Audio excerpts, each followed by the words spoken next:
Praise the lord. ఈరోజు దేవుడు బలపరిచే వాక్యం మలాకి 3వ అధ్యాయం 10వ వచనం. నా మందిరములో ఆహారముండునట్లు 10వ భాగమంతయు మీరు నా మందిరపు నిధిలోనికి తీసుకురండి.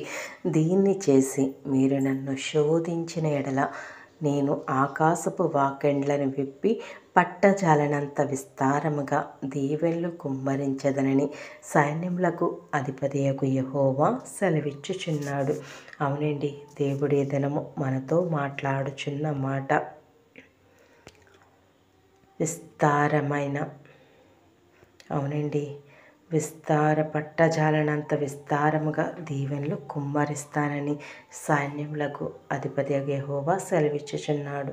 అవునండి, ఇట్టి ఆశీర్వాదం మనం స్వతంత్రించుకోవాలంటే మనకు వచ్చిన రాబడిలో 10వ వంతు దేవునికి దర్శన భాగం ఇవ్వాలండి. ఇచ్చి మీరు నన్ను శోధించండి, అడగండి, మీకు ఆకాశ వాకిండ్లను విప్పి పట్టజాలనంత విస్తారంగా దీవెనలు కుమ్మరిస్తానని దేవుడు మాట్లాడుచున్నాడండి. అవునండి, మనకి సంపాదన కొంచెం అవ్వచ్చు, కానీ కొంచెంలోని మీరు దర్శన భాగం ఇచ్చి చూడండి. దేవుడు తన యొక్క ఆకాశ వాకిళ్ళ కుప్పిళ్ళు విప్పి పట్టజాలనంత దీవెనలు కుమ్మరిస్తాడండి. అవునండి, ఈనాడు మనకున్నది కొంచెమే కదా, ఇందులో ఏమిస్తాంలే, దేవుడికి అన్నీ తెలుసులే అని అనుకుంటున్నారా? కానీ దేవుడు మాట్లాడుతున్నాడండి ఈ దినము.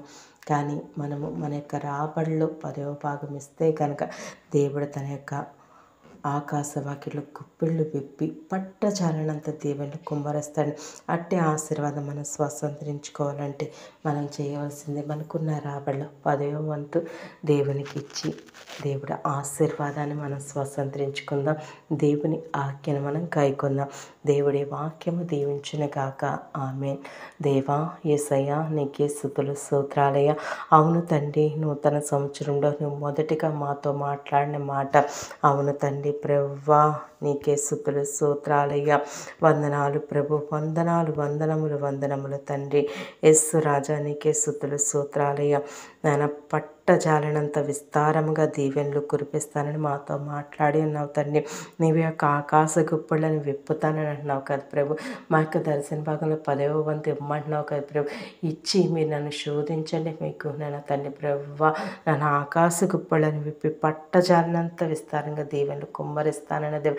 ఇట్టి ఆశీర్వాదం మేము స్వతంత్రించుకొని మొదటగా నీ ఆజ్ఞను కనుక్కొని నేను ఆ ప్రకారంగా జీవించడానికి అటువంటి ఆశీర్వాదాన్ని, వాగ్దానాన్ని మేము స్వతంత్రించుకోవడానికి నీ కృపను మాకు దయచేయమని యేసుక్రీస్తు నామంలో అడిగి వేడుకున్నాం తండ్రి.